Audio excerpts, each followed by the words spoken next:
Olá, tudo bem? Espero que sim. Vamos para a nossa leitura bíblica? Livro de Atos, capítulo 25. Paulo diante de Festo.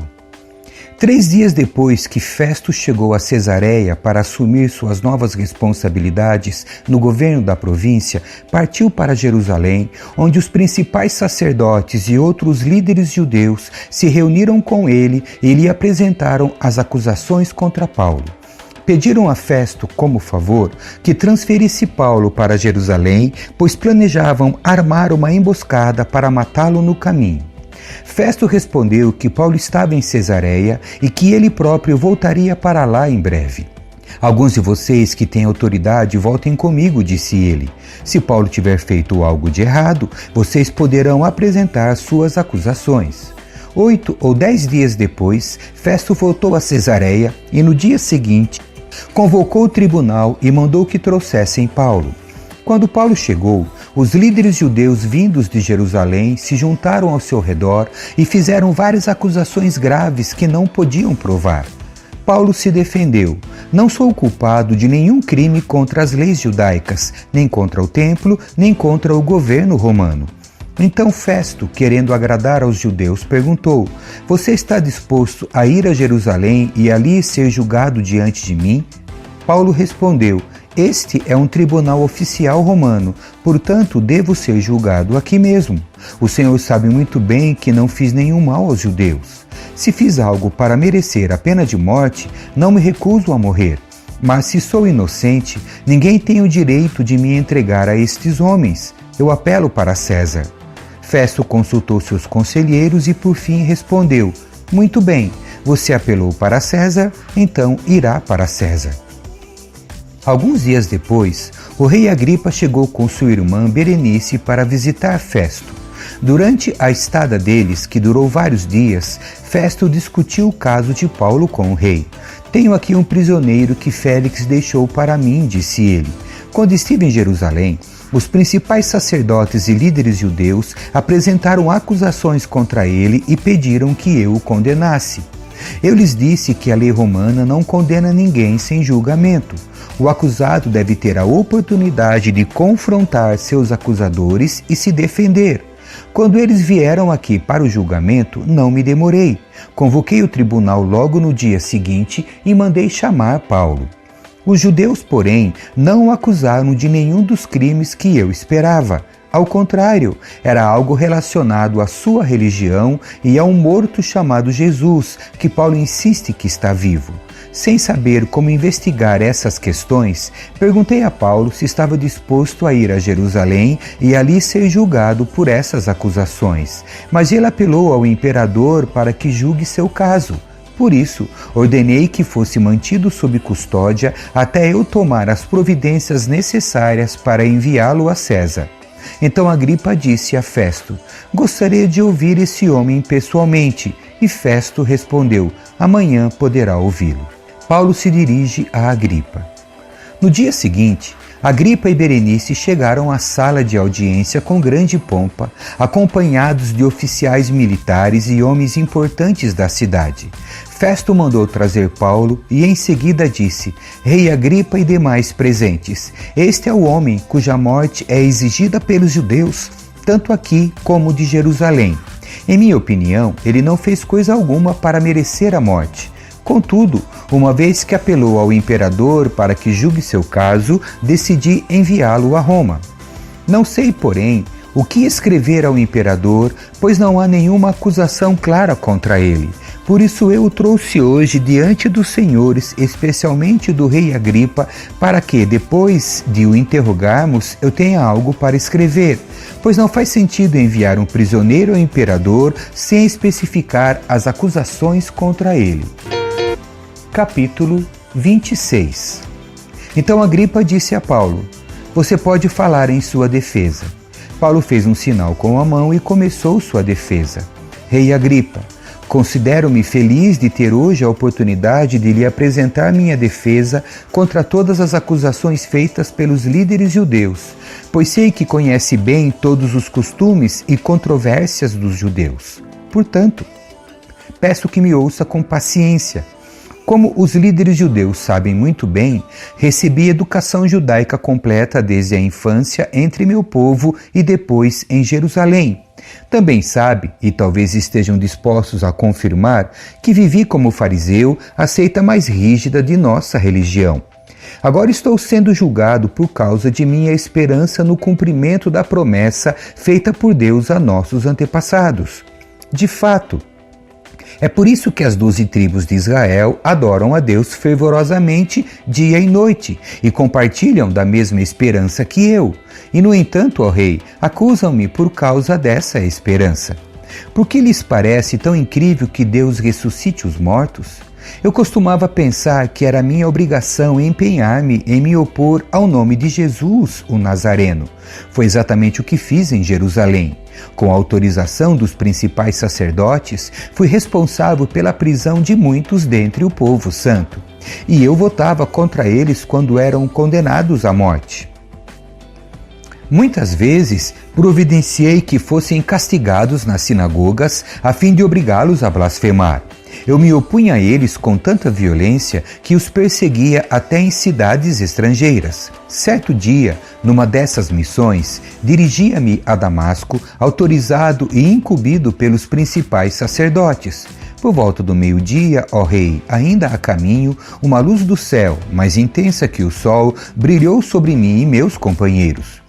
Todos nós caímos no chão, e eu ouvi uma voz que me dizia em aramaico: Saulo, Saulo, por que você me persegue? Não adianta lutar contra a minha vontade. Quem és tu, Senhor? Perguntei. E o Senhor respondeu: Sou Jesus, a quem você persegue. Agora levante-se, pois eu apareci para nomeá-lo meu servo e minha testemunha. Conte o que viu e o que eu lhe mostrarei no futuro. E eu o livrarei tanto de seu povo como dos gentios. Sim, eu o envio aos gentios para abrir os olhos deles a fim de que se voltem das trevas para a luz e do poder de Satanás para Deus. Então receberão o perdão dos pecados e a herança entre o povo de Deus, separado pela fé em mim. Portanto, rei Agripa, obedeci à visão celestial. Anunciei a mensagem primeiro em Damasco, depois em Jerusalém e em toda a Judéia, e também aos gentios, dizendo que todos devem arrepender-se, voltar-se para Deus e mostrar, por meio de suas boas obras, que mudaram de rumo. Alguns judeus me prenderam no templo por anunciar esta mensagem e tentaram me matar. Mas Deus tem me protegido até este momento, para que eu dê testemunho a todos, dos mais simples até os mais importantes. Não ensino nada além daquilo que os profetas e Moisés disseram que haveria de acontecer, que o Cristo sofreria e seria o primeiro a ressuscitar dos mortos e, desse modo, anunciaria a luz de Deus tanto aos judeus como aos gentios. De repente, Festo gritou: Paulo, você está louco? O excesso de estudo o fez perder o juízo. Mas Paulo respondeu: Não estou louco, excelentíssimo Festo. Digo a mais sensata verdade, e o rei Agripa sabe dessas coisas. Expresso-me com ousadia porque tenho certeza de que esses acontecimentos são todos de conhecimento dele, pois não se passaram em algum canto escondido. Rei Agripa, o senhor crê nos profetas? Eu sei que sim. Então Agripa o interrompeu: Você acredita que pode me convencer a tornar-me cristão em tão pouco tempo? Paulo respondeu: Em pouco ou em muito tempo, peço a Deus que tanto o Senhor como os demais aqui presentes se tornem como eu, exceto por estas correntes. Então o rei, o governador, Berenice e todos os outros se levantaram e se retiraram. Enquanto saíam, conversavam entre si e concordaram: esse homem não fez nada que mereça a morte ou prisão. E Agripa disse a Festo: ele poderia ser posto em liberdade se não tivesse apelado a César. Capítulo 27. Paulo vai a Roma. Quando chegou a hora, zarpamos para a Itália. Paulo e muitos outros prisioneiros foram colocados sob a guarda de um oficial romano chamado Júlio, capitão do regimento imperial. Aristarco, um macedônio de Tessalônica, nos acompanhou. Partimos num navio que tinha vindo do porto de Adramítio, no litoral noroeste da província da Ásia. Estavam previstas diversas paradas em portos ao longo da costa. No dia seguinte, Quando ancoramos em Sidom, Júlio demonstrou bondade a Paulo, permitindo-lhe que desembarcasse para visitar amigos e receber ajuda material deles. Quando partimos de lá, fomos costeando a ilha de Chipre devido aos ventos contrários que tornaram difícil manter o rumo. Prosseguindo por mar aberto, passamos pelo litoral da Cilícia e da Panfilha, chegando a Mirra, na província de Lícia. Ali, o oficial no comando encontrou um navio egípcio de Alexandria que estava de partida para a Itália e nos fez embarcar. Navegamos vagarosamente por vários dias e depois de muita dificuldade nos aproximamos de Cnido. Por causa dos ventos contrários, atravessamos para Creta, acompanhando o litoral menos exposto da ilha, de frente ao cabo de Salmona. Costeamos a ilha com grande esforço até que chegamos a bons portos, perto da cidade de Lazeia. Havíamos perdido muito tempo. As condições climáticas estavam se tornando perigosas para a navegação, pois se aproximava o fim do outono, e Paulo tratou dessa questão com os oficiais do navio.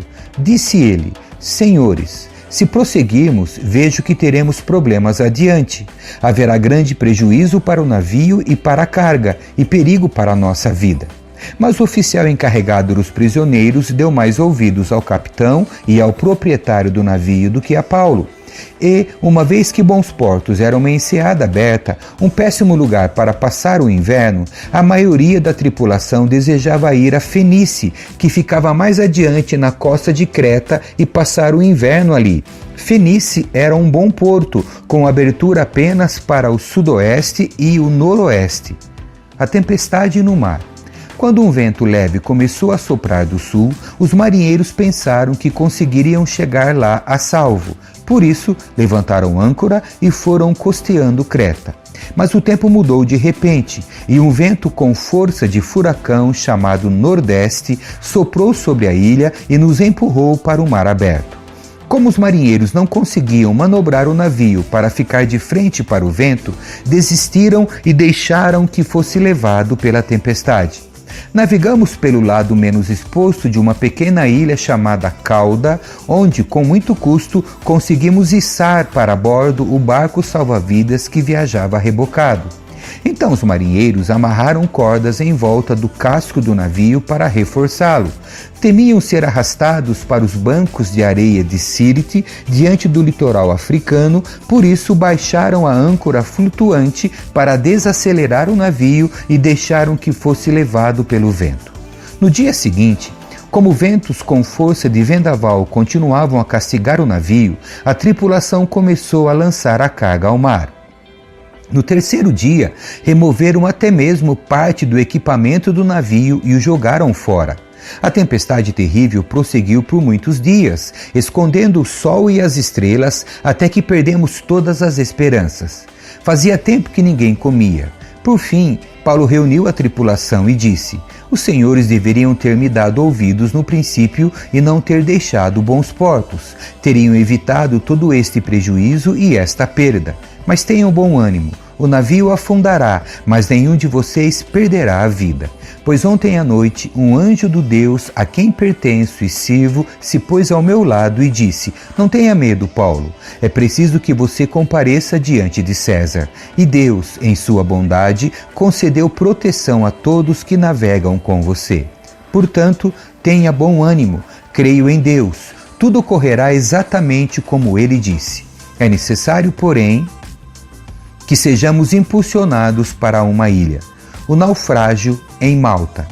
Por volta da meia-noite, na 14ª noite de tempestade, enquanto éramos levados de um lado para o outro no mar Adriático, os marinheiros perceberam que estávamos perto de terra firme. Lançaram a sonda e verificaram que a água tinha 37 metros de profundidade. Um pouco depois, lançaram a sonda novamente e encontraram apenas 27 metros. Temiam que, se continuássemos assim, seríamos atirados contra as rochas na praia. Por isso, lançaram 4 âncoras da parte de trás do navio e ansiavam para que o dia chegasse logo. Dando a entender que iriam lançar as âncoras da parte da frente, os marinheiros baixaram o barco salva-vidas na tentativa de abandonar o navio. Paulo então disse ao oficial no comando e aos soldados: se os marinheiros não permanecerem a bordo, vocês não conseguirão se salvar. Então os soldados cortaram as cordas do barco salva-vidas e o deixaram à deriva. Enquanto amanhecia, Paulo insistiu que todos comessem. De tão preocupados, vocês não se alimentam há 2 semanas, disse ele. Por favor, comam alguma coisa agora para seu próprio bem, pois nem um fio de cabelo de sua cabeça se perderá. Em seguida, tomou um pão, deu graças a Deus na presença de todos, partiu-o em pedaços e comeu. Todos se animaram e começaram a comer. Havia um total de 276 pessoas a bordo. Depois de se alimentar, a tripulação aliviou o peso do navio mais um pouco, atirando ao mar toda a carga de trigo. Ao amanhecer, não reconheceram a terra, mas viram uma enseada com uma praia e cogitaram se seria possível chegar ali e atracar o navio. Então cortaram as âncoras e as deixaram no mar. Depois afrouxaram as cordas que controlavam os lemes, levantaram a vela da frente e foram rumo à praia. Mas o navio foi apanhado entre 2 correntezas contrárias e encalhou antes do esperado. A parte da frente se encravou e ficou imóvel, enquanto a parte de trás, atingida pela força das ondas, começou a se partir. Os soldados queriam matar os prisioneiros para que não nadassem até a praia e depois fugissem. O oficial no comando, porém, desejava poupar a vida de Paulo e não permitiu que executassem seu plano. Ordenou aos que sabiam nadar que saltassem ao mar primeiro e fossem em direção à terra. Os outros se agarraram a tábuas ou pedaços do navio destruído. Assim, todos chegaram à praia em segurança. Capítulo 28. Paulo na ilha de Malta. Uma vez a salvo em terra, descobrimos que estávamos na ilha de Malta. O povo de lá nos tratou com muita bondade. Por ser um dia frio e chuvoso, fizeram uma fogueira na praia para nos receber. Enquanto Paulo juntava um monte de gravetos e os colocava no fogo, uma cobra venenosa que fugia do calor mordeu sua mão. Quando os habitantes da ilha viram a cobra pendurada na mão de Paulo, disseram uns aos outros: sem dúvida ele é um assassino. Embora tenha escapado do mar, a justiça não lhe permitiu viver. Mas Paulo sacudiu a cobra no fogo e não sofreu nenhum mal. O povo esperava que ele inchasse ou caísse morto de repente. No entanto, depois de esperarem muito tempo e verem que nada havia acontecido, mudaram de ideia e começaram a dizer que ele era um deus. Perto da praia, havia uma propriedade pertencente a Públio, a principal autoridade da ilha. Por 3 dias, ele nos hospedou e nos tratou com bondade. Aconteceu que o pai de Públio estava doente, com febre e disenteria. Paulo entrou, orou por ele e, impondo as mãos sobre sua cabeça, o curou. Então os demais enfermos da ilha vieram e foram curados. Como resultado, fomos cobertos de presentes e honras e, chegada a hora de partirmos, o povo nos forneceu todos os suprimentos necessários à viagem. Paulo chega a Roma. 3 meses depois do naufrágio, embarcamos em outro navio que havia passado o inverno na ilha. Era um navio alexandrino que tinha na parte da frente a figura dos deuses gêmeos. Aportamos em Siracusa, onde ficamos 3 dias. Dali navegamos até Régio. Um dia depois, um vento sul começou a soprar, de modo que no dia seguinte prosseguimos até Puteoli. Ali encontramos alguns irmãos que nos convidaram a passar uma semana com eles. Depois fomos para Roma.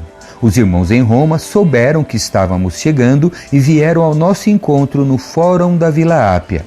Outros se juntaram a nós nas 3 vendas. Ao vê-los, Paulo se animou e agradeceu a Deus. Quando chegamos a Roma, Paulo recebeu permissão de ter sua própria moradia sob a guarda de um soldado. Paulo prega e ensina em Roma. 3 dias depois de chegar, Paulo convocou os líderes judeus locais e lhes disse: irmãos, embora eu não tenha feito nada contra nosso povo nem contra os costumes de nossos antepassados, fui preso em Jerusalém e entregue ao governo romano. Os romanos me interrogaram e queriam me soltar, pois não encontraram motivo para me condenar à morte.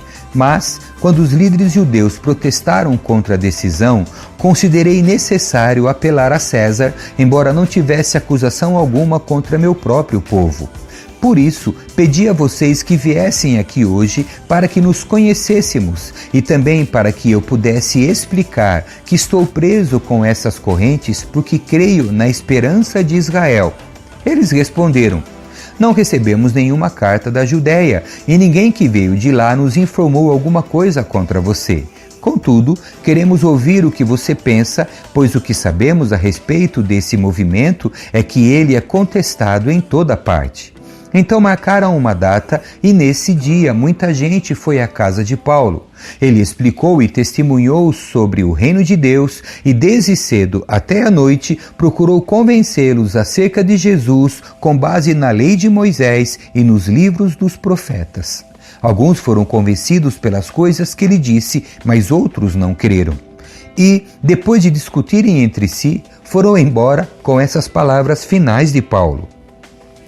O Espírito Santo estava certo quando disse a nossos antepassados por meio do profeta Isaías: vá e diga a este povo, quando ouvirem o que digo, não entenderão, quando virem o que faço, não compreenderão, pois o coração deste povo está endurecido, ouvem com dificuldade e têm os olhos fechados, de modo que seus olhos não veem e seus ouvidos não ouvem, e seu coração não entende, e não se voltam para mim, nem permitem que eu os cure. Portanto, quero que saibam que essa salvação vinda de Deus também foi oferecida aos gentios e eles a aceitarão. Depois de ele ter dito essas coisas, os judeus partiram em grande desacordo uns com os outros. Durante os 2 anos seguintes, Paulo morou em Roma às próprias custas. A todos que o visitavam, ele recebia, proclamando corajosamente o reino de Deus e ensinando a respeito do Senhor Jesus Cristo sem restrição alguma. Amém. Assim encerramos a leitura do livro de Atos. Deus abençoe você. Tchau.